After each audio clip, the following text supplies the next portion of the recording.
Okay चलिए, सभी को जय हिंद, वंदे मातरम। सभी कैसे हैं? आई होप अच्छे होंगे, स्वस्थ होंगे, फिट फाइन होंगे। ठीक है, फटाफट सभी जुड़ जाएं ताकि हम क्लास को स्टार्ट करें। कुंदन आ चुके हैं। जय हिंद कुंदन। कांस्टेबल राम, जय श्री राम। ओके गणेश, जय हिंद, गुड इवनिंग। चलिए फटाफट सभी बच्चे जुड़ जाएं ताकि आज हम करंट इलेक्ट्रिसिटी यानी कि विद्युत धारा के क्वेश्चंस यानी कि प्रश्न करने वाले हैं। तो फटाफट सभी जुड़ जाएं।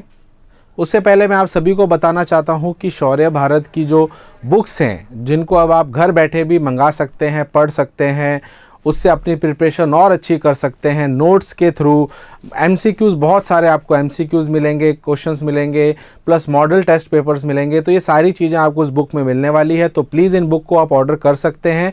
आप चाहो तो इसको अमेज़ॉन के थ्रू करें या फिर शौर्य भारत के ऑफिशियल ऐप के थ्रू करें। ये उसके लिए आप इजीली आपको ये अवेलेबल हो जाएगी। ठीक है, तो ज़रूर इसका ज़रूर फ़ायदा उठाएं और ज़्यादा ज़्यादा बुक्स को ऑर्डर करें। चलिए सभी को जय हिंद। चलिए बच्चे जुड़ रहे हैं। माही जय हिंद, अजय जय हिंद, पाठक जय हिंद, अविनाश जय हिंद, यादव जी गुड इवनिंग, योगेंद्र यादव, गुरुजी राम राम, लक्ष्य जय हिंद। चलिए सभी बच्चे आई थिंक जुड़ रहे हैं, जुड़ भी चुके हैं काफ़ी। तो चलिए स्टार्ट करते हैं फिर आज की क्लास और क्वेश्चंस का ये दौर स्टार्ट करते हैं। ठीक है, सबसे पहला क्वेश्चन आपकी स्क्रीन पर ये रहा। फटाफट क्वेश्चन को पढ़ें और उसके जवाब दें। ठीक है, साथ साथ अपन डिस्कस भी करते रहेंगे। ठीक है, चलिए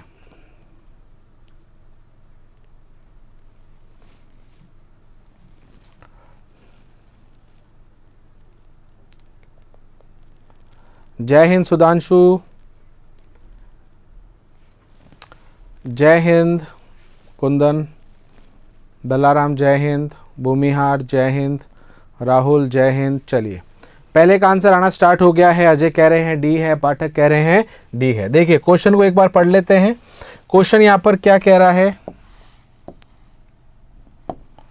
चलिए क्वेश्चन कह रहा है किसी चालक का प्रतिरोध निर्भर करता है। प्रतिरोध किस चीज़ पे निर्भर करता है यानी कि किस पे डिपेंड करता है, इसके बारे में हमें बात करनी है। ठीक है, resistance of conductor depends upon, चालक की लंबाई पर, चालक के अनुप्रस्थ काट के क्षेत्रफल पे यानी कि कंडक्टर का जो एरिया है, चालक की प्रकृति पर, नेचर यानी कि उसका मटेरियल क्या है, या ऑप्शन नंबर डी यानी कि सभी पे। तो बहुत सिंपल सा क्वेश्चन है। इसमें हमें पता है कि जो रेजिस्टेंस होता है, जो प्रतिरोध होता है, उसका फॉर्मूला क्या होता है? तो रेजिस्टेंस होता है रो एल बटा ए, जहाँ पर आर रेजिस्टेंस है, रो उसकी रेजिस्टिविटी प्रतिरोधकता है, एल लंबाई है, ए अनुप्रस्थ काट है। तो इन तीनों पर ये निर्भर करता है। जय हिंद दीपक, भूपेंद्र, सत श्री अकाल। ठीक है, तो बिल्कुल सही जवाब दिया है। तो इसका राइट आंसर हो जाएगा ऑप्शन नंबर डी, उपरोक्त सभी पर, यानी कि इन तीनों चीज़ों पर डिपेंड करता है। तार कैसी है, तार लंबी है, छोटी है, पतली है, उन सब पे ये निर्भर करता है। चलिए सेकंड क्वेश्चन पे चलते हैं। सेकंड क्वेश्चन चलिए पढ़िए। सेकंड क्वेश्चन क्या कह रहा है? किसी स्थायी विद्युत धारा आई है द्वारा टी समय में उत्पन्न ऊष्मा की मात्रा क्या है? The heat produced by wire when current I passes through in time T. आपको बताना है कि जब एक तार में से करंट पास करता है टी टाइम के अंदर, तो उसके अंदर जो ऊर्जा यानी कि हीट पैदा होती है, उसका क्या फॉर्मूला होगा? ठीक है, चलिए फटाफट सभी बच्चे जवाब देंगे।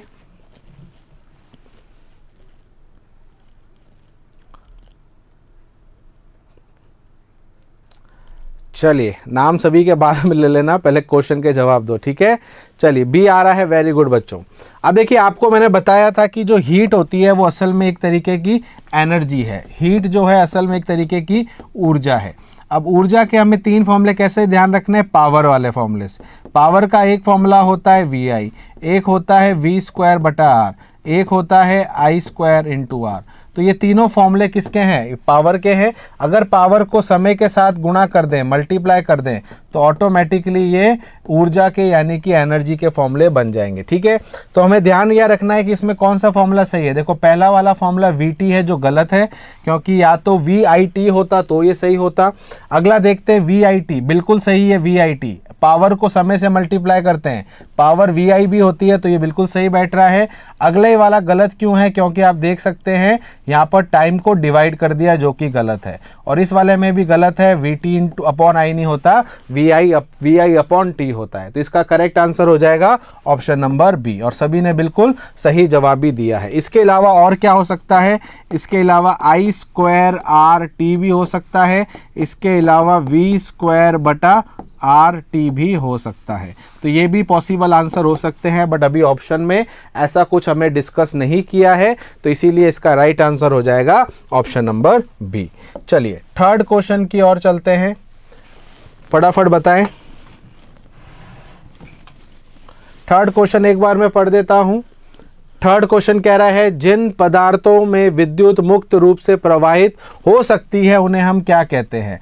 मटीरियल्स इन विच करंट फ्लो फ्रीली, आसानी से जिसमें करंट बहता है, फ्लो करता है, उन मटीरियल्स को हम क्या कहते हैं। ठीक है, चलिए फटाफट सभी बच्चे जवाब देंगे, सभी के आंसर आने चाहिए। ठीक है, ये सारी चीज़ें हम पढ़ चुके हैं, तो एक तरीके से रिवीजन भी हो रहा है और सारे क्वेश्चंस के रूप में भी हम उनको देख रहे हैं। ठीक है, सी आंसर आ रहा है, सुधांशु का बी आ रहा है, चलिए अलग आ रहा है, सुधांशु ने शायद कंफ्यूज हो गए हैं। अच्छा, क्वेश्चन खुद ही कह रहा है कि जिसमें धारा आसानी से मूव हो, यानी कि आसानी से प्रवाहित हो, और जब धारा आसानी से प्रवाहित होती है यानी कि कोई भी प्रतिरोध उसमें नहीं होता, पहली चीज़ तो ये। दूसरी, जब बहुत सारे उसके अंदर मुक्त इलेक्ट्रॉन हो। आप मुझे बताओ किसी तार में से धारा अधिकतम कब बहेगी, आसानी से कब बहेगी, जब उसके अंदर बहुत सारे मुक्त इलेक्ट्रॉन होते हैं। तो जब आपका करंट बहुत आसानी से बहता है तो वो किस में होता है, कंडक्टर यानी कि चालक। चालक में धारा जो होती है वो आसानी से प्रवाहित होती है। ठीक है, बी आपने जो बोला है वो गलत क्यों है, इसमें आसानी से नहीं होती या इसमें धारा प्रवाहित होती नहीं है, क्योंकि इंसुलेटर्स जो होते हैं वो असल में कुचालक का काम करते हैं, वो नॉन कंडक्टर का काम करते हैं। तो इस प्रश्न का अगर मैं राइट आंसर बोलूं तो ऑप्शन नंबर सी है। जिन्होंने गलत दिया है, जिसने बी बोला है, कुंदन ने, किसी ने बी बोला था, तो एक बार चेक कर लेना, तो इसका राइट आंसर हो जाएगा ऑप्शन नंबर सी। चलिए नेक्स्ट क्वेश्चन पे चलते हैं, फोर्थ क्वेश्चन। फोर्थ क्वेश्चन देखिए क्या कह रहा है, विद्युत प्रवाह की दिशा मानी जाती है। जो इलेक्ट्रिक करंट होता है उसकी हम दिशा कहाँ से कहाँ मानते हैं, ये आपको बताना है। ठीक है, ठीक है, हाँ बिल्कुल। Question number option number A कह रहा है कि जो हमारा नेगेटिव होता है ना, ऋणात्मक का ऋण टर्मिनल से धन टर्मिनल की ओर होता है, धन टर्मिनल से ऋण टर्मिनल की ओर होता है, किसी भी दिशा में हो सकता है या इनमें से कोई नहीं। आपको बताना है कि धारा की दिशा कहाँ होती है। चलिए अजय का आंसर आ चुका है, सर बी है। चलिए वेरी गुड, और बताएं, सभी बच्चे जवाब देंगे। ओके, भूपेश भी कह रहे हैं बी, बी आ रहा है सभी बच्चों का, very good. Okay very good, बहुत सिंपल सा क्वेश्चन था। देखिए मैंने आपको बताया था जब भी हम सर्किट बनाते हैं तो इस सर्किट के अंदर अगर कोई भी प्रतिरोध है और उसमें धारा की अगर बात करते हैं तो ये पॉजिटिव होता है, ये नेगेटिव होता है।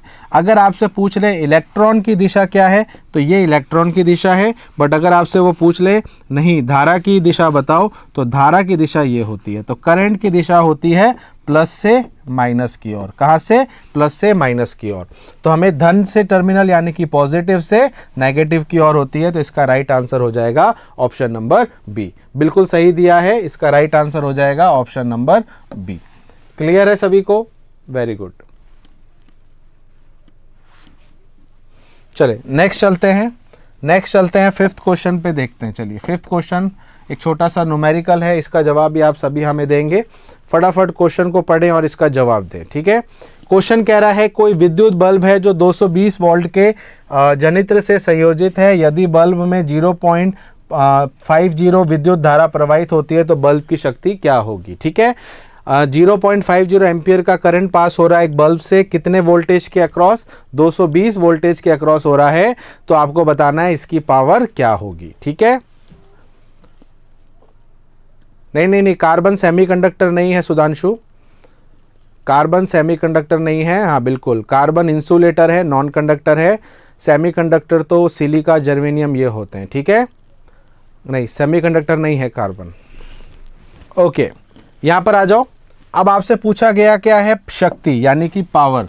आपसे पावर की बात करी है तो पावर के हमने पता है बहुत सारे फॉर्मूले देखे। P = VI देखा है, P = I² R देखा है और P = V² बटा R देखा है।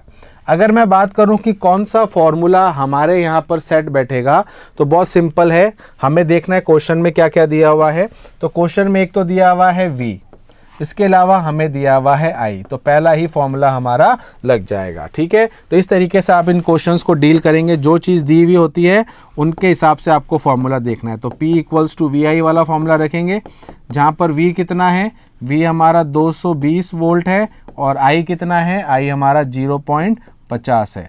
अगर हटाऊंगा तो नीचे 100 आ जाएगा, 1 0 से 1 0 यहाँ से गया, तो 22 × 5 इसका करेक्ट आंसर है। तो आंसर आ जाएगा 110। कितना आ जाएगा, 110, और यूनिट हो जाएगी वॉट। तो ऑप्शन नंबर डी इसका करेक्ट आंसर हो जाएगा। क्लियर है सभी को? भूपेंद्र क्या कर रहे हैं? हाँ, वैसे कर सकते हैं, ठीक है। तो हाँ, 110 बिल्कुल सही जवाब है। ठीक है, चलिए, वेरी गुड बच्चों। ठीक है, तो 5th क्वेश्चन हमारा हो गया। चलिए 6th क्वेश्चन की ओर चलते हैं, इसका जवाब दीजिए।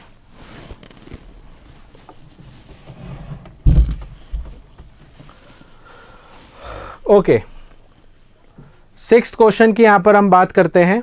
6th क्वेश्चन कह रहा है कि विद्युत धारा के तापीय प्रभाव का उपयोग किसमें नहीं होता है? Which of the following will not actually work on heating effect of current. जो हीटिंग इफेक्ट ऑफ करंट होता है वो किस में कार्य यहाँ पर नहीं करता है। ठीक है, आपको सारे ऑप्शंस यहाँ दिए हुए हैं, फटाफट ऑप्शंस को पढ़ें और इसका जवाब दें। बहुत सिंपल है, इसके बारे में हमने बात करी थी। पहला आ रहा है इलेक्ट्रिक हीटर, बिल्कुल इसमें हीटिंग इफेक्ट ऑफ करंट होता है। हीटर के अंदर आपको पता है कि एक तरीके का नाइक्रोम वायर होती है जो इस तरीके से चलती है, जो गर्म होती है, जिससे हमें हीट मिलती है।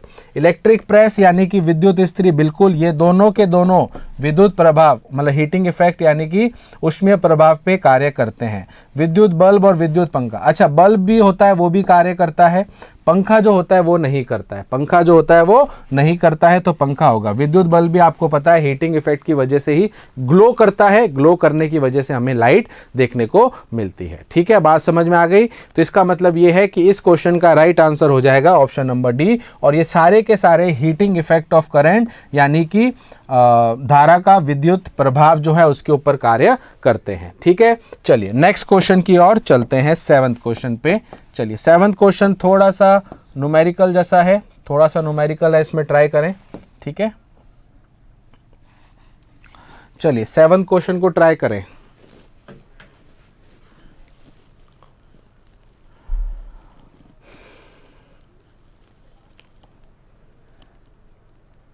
ओके, क्वेश्चन को एक बार पढ़ लेते हैं। क्वेश्चन कह रहा है 6 वोल्ट की बैटरी से गुजरने वाले हर एक कूलाम आवेश को कितनी ऊर्जा दी जा सकती है? Every charge passing through the 6 volt battery provides how much energy, उसको कितनी एनर्जी प्रोवाइड होगी। ठीक है, चलिए माही का आंसर आ गया है ए। वेरी गुड माही, बहुत ही सरल सा प्रश्न है, बट अगेन लॉजिक क्लियर आपके होने चाहिए। ठीक है, सबसे पहले अगर आप देखेंगे बैटरी कितने वोल्ट की है, 6 वोल्ट की। अच्छा, बच्चे कह रहे हैं सर बी आ रहा है, किसी का 12 जूल आ रहा है। 12 जूल नहीं आएगा, पहली बात तो क्लियर है। इसका राइट आंसर रहेगा option number B. Very good. तो देखिए सिंपल सी चीज़ आपको ध्यान रखनी है कि ये जो 6 वोल्ट बैटरी है ये विभवांतर है, तो विभवांतर का सूत्र होता है कार्य बटा आवेश यानी कि वर्क अपॉन चार्ज। और हमें पता है कि वर्क किस में नापते हैं, जूल में, और ये किस में नापते हैं, कूलाम में, और ये वोल्ट विभव किस में नापते हैं, वोल्ट में। तो अगर मैं बोलता हूं कि 6 वोल्ट की बैटरी है, अगर मैं बोलता हूं 6 वोल्ट की बैटरी है, तो इसका मतलब है कि ये 6 जूल पर कूलाम, 6 जूल पर कूलाम ये कर रहा है, यानी हर कूलाम को ये कितने जूल ऊर्जा दे रहा है, 6 जूल। बात समझ में आ गई? सिंपल सा है कि हमने बस फॉर्मूले से समझा है कि फॉर्मूले में क्या कह रहा है। तो फॉर्मूले के हिसाब से अगर चले तो 1 वोल्ट का मतलब होता है 1 जूल पर कूलाम, तो 6 वोल्ट का मतलब होगा 6 जूल पर कूलाम। तो प्रत्येक आवेश को, हर एक चार्ज को ये कितना देगा, 6 जूल का एनर्जी देगा, यानी इसका राइट आंसर हो जाएगा ऑप्शन नंबर बी। 12 नहीं होगा, जिसने 12 लिखा है वो गलत है, तो इसका राइट आंसर हो जाएगा ऑप्शन नंबर बी। चलिए 8th क्वेश्चन की ओर चलते हैं। 8th क्वेश्चन देखिए एक बार पढ़ देता हूं। अगर बैटरी से केवल प्रतिरोधकों का एक समूह ही संयोजित है तो स्रोत की ऊर्जा निरंतर पूर्ण रूप से किस ऊर्जा में परिवर्तित होती है? If only combination of resistance are connected to battery then the energy from battery converted into. आपको बताना है किसके अंदर वो कन्वर्टेड होंगी। ठीक है, ऑप्शन नंबर ए प्रकाश ऊर्जा में, तापीय ऊर्जा में, यांत्रिक ऊर्जा में या गतिज ऊर्जा में। अब इस क्वेश्चन में अगर आप देखोगे ऐसा कहीं नहीं लिखा वो कैसे कनेक्टेड किए गए हैं, बस ये बोल रहा है कि एक कॉम्बिनेशन ऑफ रेजिस्टेंस है जिसको जोड़ा गया है बैटरी के साथ, तो जो बैटरी की ऊर्जा है वो किस में बदलती है। तो अगर आपको प्रश्न में कहीं पर आपको बेसिकली आपको समझना है कि यहाँ रेजिस्टेंस का खेल है, किसका खेल है, रेजिस्टेंस का यानी कि प्रतिरोध का, और प्रतिरोध में जब भी धारा गुजरती है तो वो हीट यानी कि ऊष्मीय प्रभाव बनाती है। और एक और सोचने वाली बात है कि यहाँ से हम रेजिस्टेंस में जब धारा प्रवाहित करते हैं, किसी भी प्रतिरोध में जब धारा जाती है तो ऑब्वियसली बात है कि वो आपको गर्म ही करेगा, तो इसका सिंपल सा आंसर होगा तापीय ऊर्जा में, बाकी इसका कोई भी आंसर इसमें करेक्ट नहीं होगा। सबको बात समझ में आ गई है, तो इस क्वेश्चन का राइट आंसर हो जाएगा ऑप्शन नंबर बी। चलिए 9th पे चलते हैं। 9th वाला क्वेश्चन थोड़ा सा अलग है, यहाँ पर हम बात कर रहे हैं अर्धचालक के बारे में। अर्धचालक का ताप के साथ क्या रिलेशन है, टेम्परेचर जब हम बढ़ाते हैं किसी भी अर्धचालक का तो उसके प्रतिरोध पे क्या प्रभाव पड़ता है। चलिए फटाफट इसका जवाब सभी का आना चाहिए। क्वेश्चन नंबर है ये हमारा 9th। सेमीकंडक्टर का और रेजिस्टेंस का क्या रोल है, क्या सीन है, ये आपको बताना है। ठीक है, फटाफट इस क्वेश्चन का जवाब दीजिए।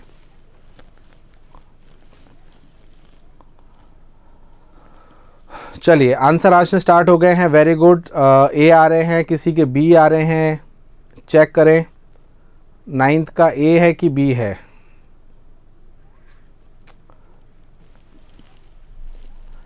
अच्छा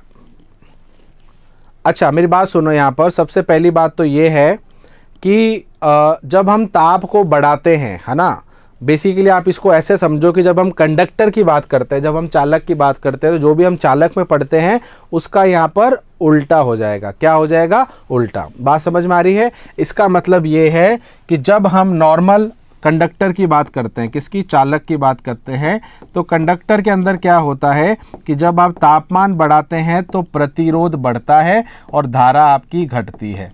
तो ये तो चालक की बात हो गई, किसकी बात हो गई, चालक की।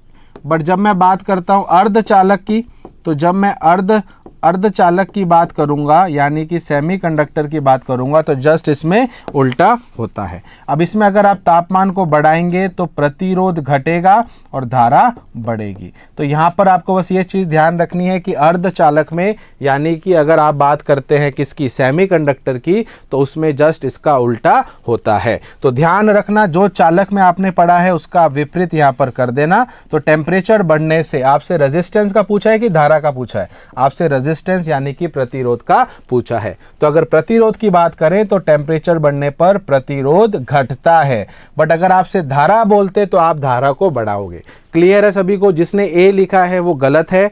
अगर समझ में आ गया है कि ए गलत है और आपको समझ में आ गया बी सही है, तो एक बार कमेंट बॉक्स में लिख देना हाँ सर समझ में आ गया है। ठीक है, तो जिन्होंने ए लिखा है वो गलत है। तो आपको याद कैसे रखना है वो भी मैंने आपको समझा दिया है। तो आप चालक के जस्ट उसको उल्टा यहाँ पर आप कर सकते हैं। ठीक है, तो अगर आपसे धारा पूछते, करंट पूछते, तो आंसर इसका इंक्रीज होता, बट अभी यहाँ धारा नहीं पूछ रहे हैं, रेजिस्टेंस यानी कि प्रतिरोध पूछ रहे हैं। तो जिन्होंने ए लिखा है एक बार कंफर्म कर दें, समझ में आ गया है, तो इसका राइट आंसर होगा ऑप्शन नंबर बी।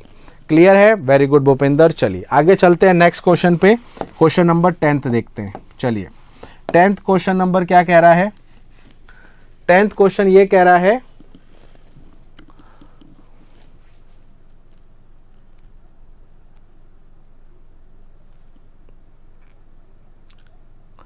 ओके चलिए नेक्स्ट क्वेश्चन क्या कह रहे हैं, यदि चांदी के तार का ताप बढ़ाया जाए तो उसका प्रतिरोध क्या होगा। अब जस्ट वही क्वेश्चन आ गया जो हमने पिछला किया था, जस्ट उसका अब ये अलग एक रूप आ गया है। अब यहाँ पर वैसे तो कहीं पर भी ये नहीं लिखा हुआ कि अर्धचालक है, बट हमें पता है ये चांदी की बात कर रहा है। किसकी बात कर रहा है, सिल्वर की। और चांदी जो होती है वो असल में एक मेटल है। क्या है वो, मेटल है। और मेटल के केस में अभी मैंने आपको बताया था, अगर कोई भी चालक होता है, कंडक्टर होता है ना, कोई भी मेटल होता है, तो मेटल के केस में टेम्परेचर बढ़ने पर प्रतिरोध भी बढ़ता है, धारा घटती है। तो यहाँ पर अगर आपसे बात कर रहे हैं ताप बढ़ाया जाए तो प्रतिरोध भी बढ़ेगा, प्रतिरोध भी बढ़ेगा। तो यहाँ पर आंसर होगा इसका ए। वेरी गुड कुंदन, हाँ कुंदन ने बिल्कुल सही दिया है। योगेंद्र का भी आंसर सही है। Okay very good. मैक्सिमम बच्चों ने बिल्कुल सही जवाब दिया है। Bhumihar, constable Ram, very good. Avinash, चलिए सभी ने बिल्कुल सही जवाब दिया है, तो इस क्वेश्चन का राइट आंसर हो जाएगा ऑप्शन नंबर ए। तो ध्यान रखना यहाँ पर, बस आपको क्या ध्यान रखना है, चालकों के अंदर होते हैं तापमान और प्रतिरोध, और उसमें व्युक्त कर्मानुपाती होते हैं सेमीकंडक्टर में यानी कि अर्धचालक में। तो इस प्रश्न का राइट आंसर हो जाएगा ऑप्शन नंबर ए। चलिए नेक्स्ट क्वेश्चन पे चलते हैं। 11वां नंबर प्रश्न देखते हैं हमारा। तो एक सेकेंड, तो 11वां प्रश्न आपके सामने है, सॉरी। चलिए 11वां प्रश्न पता है, पर ऑप्शन यहां पर थोड़े से विचित्र हैं, अलग हैं। आपको बोल,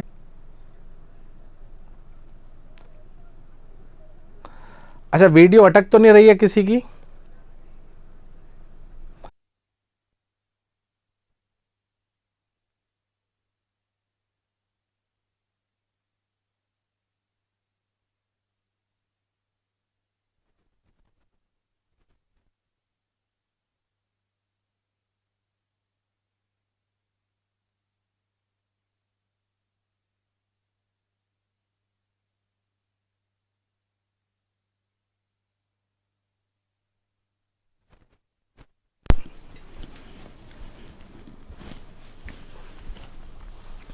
ओके ओके, अब एक बार चेक करें। चलो एक बार कंफर्म कर दीजिए सभी को, अब वीडियो क्लियर है और साउंड भी क्लियर है। हाँ, अब पहले रुक गई थी बीच में, एक बार उसको रीस्टार्ट किया है। तो चलिए एक बार फटाफट बता दीजिए अब क्लियर है सारी चीज़ें। यस और नो लिख दीजिए एक बार, ठीक है, ताकि हम आगे चलते हैं, ठीक है।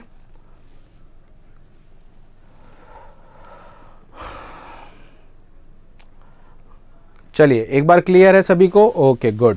ओके तो चलिए इस क्वेश्चन की हम बात कर रहे थे, तो अब यहाँ पर आपको ध्यान क्या रखना है कि जब भी हम समांतर में जोड़ते हैं तो हमेशा हमारा कुल प्रतिरोध कम होता है। क्या होता है? कम होता है। इसका मतलब यहाँ पर यह है कि अगर आप समांतर क्रम में दो प्रतिरोध को, दो रेजिस्टेंस को अगर जोड़ते हो तो ध्यान रखना इनका जो समतुल्य होता है या इनका जो टोटल होता है वो हमेशा इन प्रतिरोधों से कम होता है। अब रही बात क्वेश्चन की, तो आपको बोल रहा है दोनों ही आर आर हैं, तो हमें पता है कि जब हम पैरेलल में जोड़ते हैं तो हम ये डायरेक्ट फॉर्मूला काम में लेते हैं।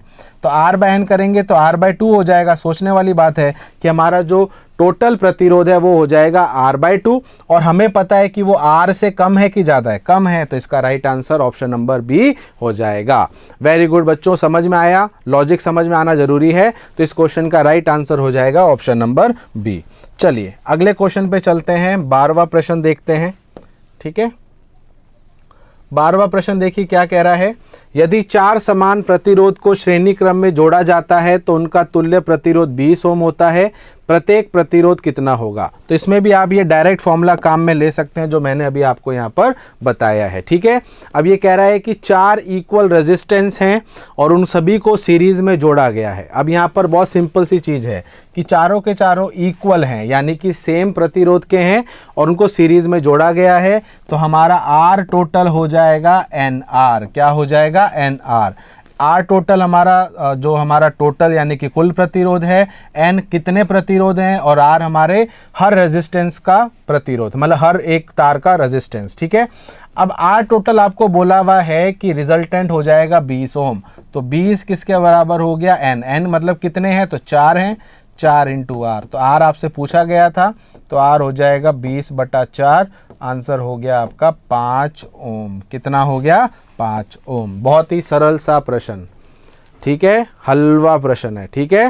तो इसका राइट आंसर हो जाएगा ऑप्शन नंबर ए, और सभी बच्चों ने भी बिल्कुल सही जवाब दिया है। वेरी गुड बच्चों। चलिए नेक्स्ट क्वेश्चन पे चलते हैं, 13th क्वेश्चन देखते हैं। 13th क्वेश्चन थ्योरेटिकल क्वेश्चन है। 13th क्वेश्चन क्या कह रहा है? धातुओं में धारावाहक कौन होते हैं? मेटल के अंदर जो करंट बनाते हैं वो कौन होते हैं? अच्छा प्रश्न है, और ये आसान प्रश्न है। इसके बारे में तो हम बहुत बार बात भी कर चुके हैं कि जो धारा होती है ना, जो करंट होती है, हाँ हलवा क्वेश्चन है, हलवा क्वेश्चन, ठीक है। आपको बताना है कि जो धातु होती हैं, जो मेटल्स होते हैं, उनके अंदर जो करंट होता है वो किसकी वजह से होता है? तो बहुत सिंपल सी चीज़ है, ये आपको मैंने बताया था, मुक्त इलेक्ट्रॉन यानी कि फ्री इलेक्ट्रॉन। रही बात अगर आपको बोल दे कि इलेक्ट्रोलाइट है ना, इलेक्ट्रोलाइट है, जो सोल्यूशन होता है, हम केमिस्ट्री में पढ़ते हैं, तो उसके अंदर आयंस होते हैं। आयंस धारा बनाते हैं। अगर मैं सेमीकंडक्टर की बात करूं, अगर मैं अर्धचालक की बात करूं, तो अर्धचालक में धारा इलेक्ट्रॉन भी बनाते हैं और होल भी बनाते हैं। कौन बनाते हैं? इलेक्ट्रॉन और होल। तो ये सारी चीज़ें आपको आनी चाहिए। बट कंडक्टर की अगर बात करें तो उसमें मुक्त इलेक्ट्रॉन बनाते हैं। कौन बनाते हैं? मुक्त इलेक्ट्रॉन, यानी कि फ्री इलेक्ट्रॉन। तो इस क्वेश्चन का राइट आंसर हो जाएगा option number B. Very good बच्चों। चलिए आगे चलते हैं 14th क्वेश्चन पे। चलिए 14th क्वेश्चन एक छोटा सा न्यूमेरिकल सा लग रहा है मुझे, टपूची सा, ठीक है। चलो, गाजर का हलवा था बल, अरे भूख लग जाएगी, गाजर के हलवे की बात कर दी तूने तो, वैसे ही भूख लग रही है। गाजर का हलवा भी आने वाला है, सर्दी आने वाली है तो खाएंगे, ठीक है। चलिए नेक्स्ट क्वेश्चन देखिए क्या कह रहा है।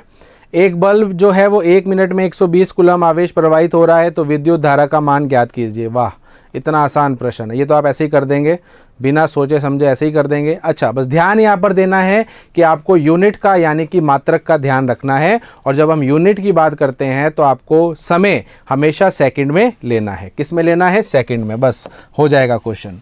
अच्छा, मिनट, 1 मिनट में 120 कूलम, धारा क्या होती है? Q/T। बस खत्म। Q कितना है? 120। समय कितना है? 1 मिनट। बस मिनट को आप सेकंड में बदल दोगे, 1 मिनट में 60 सेकंड, तो आंसर आ जाएगा 2 एम्पियर। कितना आ जाएगा? 2 एम्पियर। तो ऑप्शन नंबर बी इसका करेक्ट आंसर हो जाएगा, ठीक है। वीडियो रुक गया और आवाज आ रही है। वीडियो आ रही है सभी को? सिर्फ माही को नहीं आ रही क्या? वीडियो क्लियर है सभी के लिए? मुझे कंफर्म बता देना एक बार, ठीक है। चलिए नेक्स्ट क्वेश्चन पे चलते हैं, 15th। 15वां क्वेश्चन देखिए क्या कह रहा है। 15वां क्वेश्चन कह रहा है कि किस उपकरण में धन और ऋण का चिन्ह नहीं होता है? अमीटर में, वोल्ट मीटर में, कुंडली में, या फिर विद्युत सेल में? किसके अंदर हम प्लस और माइनस का चिन्ह का इस्तेमाल नहीं करते हैं? आपका पहला ऑप्शन है एमीटर, वोल्ट मीटर, ठीक है, ऑल क्लियर है, वेरी गुड, ठीक है। कुंडली में या फिर विद्युत सेल में? फटाफट मुझे कमेंट बॉक्स में बताएं इसका राइट आंसर क्या होने वाला है, ठीक है। सर जी माही का फ़ोन ख़राब है, रिफ्रेश कर लो माही, रिफ्रेश कर लो, ठीक है। चलिए लक्ष्य का आंसर आ गया है सी, वेरी गुड लक्ष्य। इसका राइट आंसर होगा कुंडली पे, बाकी सब में चिन्ह होता है। मैंने जब आपको डायग्राम बताए थे किस किस के, एम मीटर के, वोल्ट मीटर के, तो आपने देखा था वहाँ पर हम जब इसको तार को कनेक्ट करते हैं तो यहाँ पर वो दोनों होते हैं प्लस माइनस के। वोल्ट मीटर में भी होते हैं, है ना, एम मीटर में भी होते हैं, और बैटरी में तो आपको पता ही होते हैं, ठीक है। तो बैटरी में भी होते हैं, वोल्ट मीटर में भी होते हैं, बट कुंडली में नहीं होते हैं। कुंडली क्या होती है? एक तरीके से कॉइल होती है, कॉइल को बोलते हैं कुंडली। तो जब इसको मैं तार में जोड़ता हूँ तो इस पर कोई चिन्ह नहीं होता है ना। तो कुंडली में हम कोई भी प्लस माइनस का चिन्ह नहीं लगाते हैं, ठीक है। तो इसका राइट आंसर हो जाएगा ऑप्शन नंबर सी। चलिए नेक्स्ट क्वेश्चन देखते हैं, 16th। ओके, 16वां प्रश्न आपके सामने है। चलिए इसका जवाब दीजिए, बहुत ही सरल सा प्रश्न है। क्वेश्चन कह रहा है कि लंबाई बढ़ने पर तार के प्रतिरोध पे क्या फ़र्क पड़ता है। अच्छा, पहली चीज़ तो यह है कि अब आपको यहाँ पर नहीं दिया हुआ है कि तार को कैसे बढ़ाया गया है, क्या उसको खींचा गया है, क्या उसको काटा गया है। तो ऐसे प्रश्न में आप हमेशा इमेजिन करना कि ऐसे प्रश्न में अगर आपको लग रहा है कि इन्फॉर्मेशन मिसिंग है तो वो नॉर्मल चीज़ आपसे पूछी है। जो खींचने वाला और पिघलाने वाली चीज़ है वो बहुत रेयर पूछते हैं, तो ज़्यादातर हमें इसमें ज़्यादा दिमाग नहीं लगाना है, ठीक है। सर जी मैं नेपाल गया हूँ इसीलिए प्रॉब्लम हो रही है उसको। नेपाल गया हुआ है? कौन नेपाल गया हुआ है? नेपाल में क्या कर रहे हो भैया? नेपाल घूमने गए हो? चलिए इसका देखो राइट आंसर की अगर बात करें तो बहुत सिंपल है। तो ध्यान रखना, सिंपल R = ρL/A। अगर आपका जो लंबाई बढ़ेगा तो R भी बढ़ेगा, इसमें ज़्यादा दिमाग नहीं लगाना। वैसे अगर आप खींचने वाला भी करोगे तो L² के हिसाब से भी देखें तो भी ये बढ़ेगा ही। तो कुल मिला के लंबाई का अगर मैं सीधा ये वाला क्वेश्चन पूछूं कि लंबाई का रिलेशन R के साथ क्या है, मतलब बढ़ेगा घटेगा, तो उसमें आप दोनों ही वाली केसेस लोगे। बट आपको बस ये ध्यान में रखना है कि ज़्यादा कहाँ बढ़ता है ज़्यादा कहाँ घटता है वो फिर निर्भर करता है कि आप तार को खींच रहे हैं कि काट रहे हैं, ठीक है। अरे नहीं मजाक नहीं उड़ाया, मजा आपको बस ऐसे ही थोड़ा सा टाइम पास कर रहे हैं, ठीक है, चिल, ठीक है, चिल रहना चाहिए। क्या लोग कनाडा अमेरिका जाते हैं, ये सब नेपाल गए हैं। नेपाल में आई थिंक वीज़ा नहीं लगता ना, इसलिए नेपाल जाना आसान है। ठीक है, नेपाल में तो बस भी चली जाती है। कनाडा अमेरिका जाने के लिए भैया जहाज़ में जाना चढ़ता है, फ़्लाइटें तो वैसे ही बंद पड़ी हैं। ठीक है, चलिए जोक्स अपार्ट, चलिए नेक्स्ट क्वेश्चन की ओर चलते हैं। 17th question. ओके, चलिए इस क्वेश्चन को पढ़िए अच्छे से और इसका जवाब दीजिए।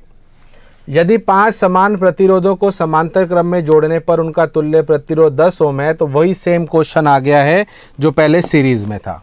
आपको अब बोल रहा है कि टोटल कितने प्रतिरोध हैं? 5 प्रतिरोध हैं। सबको जोड़ा कैसे है? पैरेलल में। सब के सब समान हैं, सबका प्रतिरोध सेम है, सब R प्रतिरोध के हैं, बट उनका जो तुल्य है, टोटल प्रतिरोध है, वो 10 ओम है। अब ऐसे क्वेश्चन को करने के लिए आपको इक्वेशन लिखने की ज़रूरत नहीं है। आप इसको ऐसे मत करने बैठ जाना 1/10 1/R plus 1/R plus 1/R ऐसे करते चले जाओगे, नहीं, ऐसा कुछ भी नहीं करना है। आपको डायरेक्ट पता होना चाहिए कि जब आपके समान होते हैं,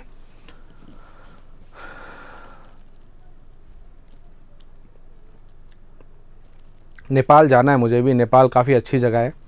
ठीक है, जाएंगे, कभी जाएंगे, घूमने जाएंगे। ठीक है, अच्छा अब यहाँ पर बात करते हैं, तो बस सिंपल सा आपको ध्यान रखना है कि जब पैरेलल होता है तो R/N कर देते हैं, जब सीरीज होता है तो NR कर देते हैं। ये वाला फॉर्मूला आपका डायरेक्ट फॉर्मूला है, ज़्यादा आपको इसमें टाइम ख़राब नहीं करना है। ठीक है, अब आपको प्रश्न में टोटल दिया हुआ है 10, R आपको निकालना है, N आपका कितना है 5, तो R हो गया आपका 50 ओम।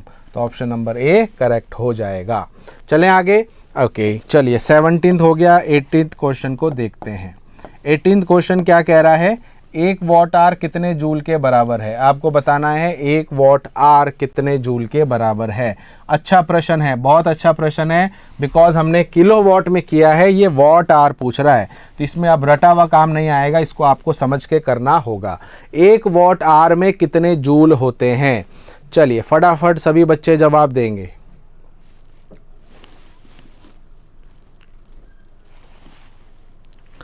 सर जी आप जब नेपाल जाना हो मुझे भी साथ लेते चलना। ठीक है, ज़रूर लेके चलेंगे आपको। बाइक पे जाएंगे, बुलेट पे जाएंगे, बुलेट। ठीक है, ओके, सभी का आंसर ए आ रहा है, वेरी गुड। बी भी आ रहा है किसी का, कुंदन का बी आ रहा है, कुंदन भीड़ से अलग। योगेंद्र का भी बी आ रहा है। ओके, पता नहीं कह रहे हैं भूपिंदर जी, चलिए कोई नहीं। अब देखो हम जो होते हैं ना, रटने में आपको ध्यान नहीं रखना, समझना है 1 वॉट आर कितने जूल के बराबर होता है। पहले आप ये समझ लो कि 1 जूल होता क्या है। 1 जूल होता है 1 वॉट और सेकंड। ये चीज़ अगर नहीं पता होगी तो आप नहीं कर पाएंगे। जैसे हमें पता है ना, पावर का अगर मैं समय के साथ मल्टीप्लाई करूं तो एनर्जी आती है, तो अगर हम ऐसे यूनिट में बात करें तो पावर तो वॉट में नापते हैं और समय सेकंड में नापते हैं, तो 1 वॉट सेकंड होता है 1 जूल के बराबर। तो कुल मिला के आपको करना क्या है, आपको 1 वॉट आर को वॉट सेकंड में बदलना है। अब वॉट तो ऑलरेडी वॉट है, बस आवर को किस में बदलना है? सेकंड में। किसको बदलना है? आवर को सेकंड में। और 1 आवर में होते हैं 3600 सेकंड, 60 × 60 बस। तो अगर मैं 1 वॉट आर लिखता हूं तो 1 वॉट आर का मतलब होता है 3600 वॉट सेकंड, और 3600 वॉट सेकंड हो गया यानी कि 3600 जूल। कितना हो गया?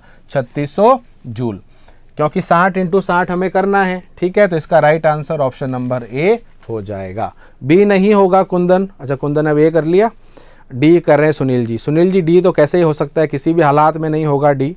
ठीक है, तो समझ में आया सभी को, इसलिए यहाँ पर रटने वाला काम नहीं चलेगा।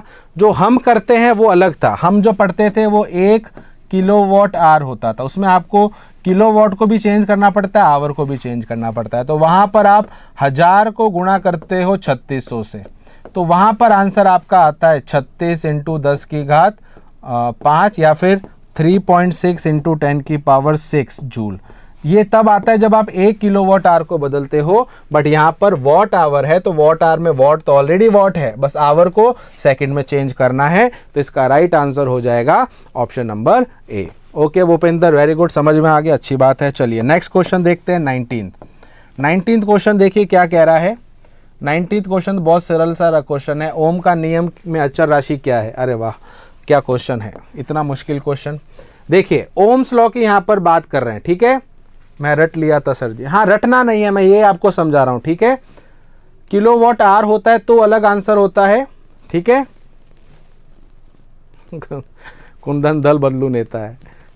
देखो, पहली चीज तो आप एक बात समझ लेना, इस चैट से कोई मतलब नहीं है। चैट पे आप जो भी लिखो, आपका पहला आंसर क्या है वो इंपॉर्टेंट है, बाद में आप भली बदलो।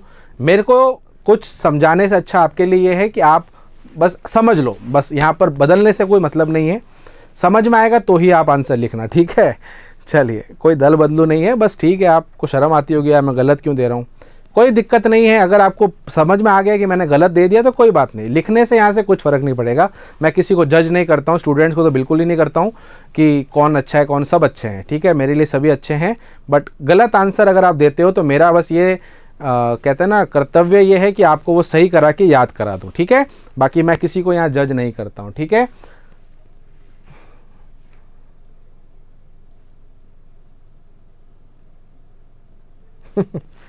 चलो कोई नहीं दलाराम, केमिस्ट्री की भी जल्द हो जाएगी। माही यार, ओके चलो आ जाओ, इधर आ जाओ। ओके, अब देखिए यहाँ पर ओम के नियम की बात हो रही है, तो V प्रोपोर्शनल टू I होता है। तो जब भी प्रोपोर्शनल का चिन्ह हटता है तो V equals to I R हो जाता है, V equals to I R हो जाता है। तो ये R जो होता है ये समानुपाती चिन्ह को हटा के आता है। तो इसीलिए यहाँ पर जो नियत रहेगा वो रहेगा प्रतिरोध, यानी कि हमारा रेजिस्टेंस। क्लियर है सभी को? तो यहाँ पर इसका राइट आंसर हो जाएगा ऑप्शन नंबर ए। चलिए नेक्स्ट क्वेश्चन पे चलते हैं। 20th क्वेश्चन हमारा आ गया, थोड़ा सा कलर भी इसका चेंज हो गया, तो चलिए थोड़ा सा जूम कर लेते हैं। अच्छा क्वेश्चन है ये। अच्छा, यहाँ पर एक थोड़ा सा बदलाव मैं करूँगा, यहाँ पर ये 1 है और यहाँ पर भी 1 है, ये गलती से इसने 2 लिख दिया, ठीक है। आपको बताना है इनमें से कौन सा कथन ठीक नहीं है। Which of the following is not correct statement? Correct statement इसमें से कौन सा नहीं है? पहला ऑप्शन है 1 वोल्ट इंटू 1 कुलाम 1 जूल होता है, 1 वोल्ट इंटू 1 एम्पियर 1 जूल बटा सेकंड होता है, 1 वोल्ट इंटू 1 वॉट अश्व शक्ति होता है, या फिर वॉट घंटा को इलेक्ट्रॉन वोल्ट के पदों में भी मापा जा सकता है। ओके, अच्छा क्वेश्चन है। चलिए, ये थोड़ा सा आपके करो हुए से क्वेश्चन से बाहर है, नया क्वेश्चन है ये, इसको हमने पहले कभी नहीं लिया है। अच्छा, अब एक चीज़ यहाँ पर ध्यान रखना, आपको बताना है विच इज़ नॉट करेक्ट। पहली गलती तो ये मत करना, करेक्ट मत ले लेना, इसको नॉट करेक्ट है, जो गलत है वो बताना है।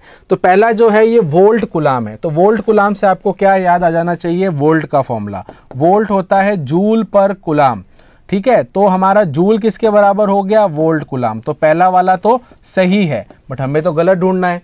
दूसरा देखो, वोल्ट एम्पियर यानी कि VI जो होता है वो किसके बराबर होता है? पावर के। पावर क्या होता है? वॉट। वॉट को लिख सकते हो जूल बटा सेकंड, तो जूल बटा सेकंड VI के बराबर हो सकता है? हाँ सर हो सकता है। तो ये वाला भी गलत है, मतलब कथन सही है बट गलत है, ठीक है। अच्छा, थर्ड कह रहा है वोल्ट और वॉट, यानी कि अगर मैं वोल्ट और वॉट लिखता हूं तो ये कह रहा है कि अश्व शक्ति के बराबर होता है, जो कि गलत है, ठीक है। बात समझना मेरी, अश्व शक्ति छोड़ो, आप तो सीधा शक्ति की बात करो। तो एक अश्व शक्ति जो होता है आपको पता है वो 746 वॉट के बराबर होता है। अगर आप वॉट को, पहली चीज तो वोल्ट और वॉट एक साथ तो आएंगे भी नहीं, पहली चीज तो ये है कि यहां पर वोल्ट भी लिख दिया वॉल्ट भी लिख दिया, ये गलत है। क्लियर है? अगर और कोई होता है एम्पियर रेजिस्टेंस तो बात समझ में आती, अदरवाइज ये बिल्कुल गलत है। या ये लिख सकते हो, या 746 जूल पर सेकंड लिख सकते हो, ये सब सही हैं। बट यहाँ पर वॉल्ट और वोल्ट एक साथ नहीं आते, इसलिए ये ऑप्शन गलत है, बट हमें गलत ही तो ढूंढना है। बाकी चौथा वाला कह रहे हैं वॉट घंटा। वॉट घंटा जो होता है पावर इंटू टाइम होता है, पावर इंटू टाइम एनर्जी होता है। तो ये कह रहा है क्या इसको इलेक्ट्रॉन, बिल्कुल जो एनर्जी होती है वो इलेक्ट्रॉन वोल्ट में भी नापी जा सकती है, इसीलिए इसका करेक्ट आंसर हो जाएगा option number. Is it clear? समझ में आ गया? चलिए आज का लास्ट क्वेश्चन लेते हैं, फिर खत्म करेंगे, फिर कल और क्वेश्चन लेंगे, ठीक है। चलिए 21वां क्वेश्चन आप करते हैं लास्ट, ठीक है। यदि किसी तार की लंबाई दुगनी कर दी जाए तथा उसका अनुप्रस्थ काट भी दुगना कर दिया जाए तो उसका प्रतिरोध कितना हो जाएगा? आपको बताना है कि एक तार की रेजिस्टेंस को हमने डबल कर दिया और एरिया भी डबल। बताओ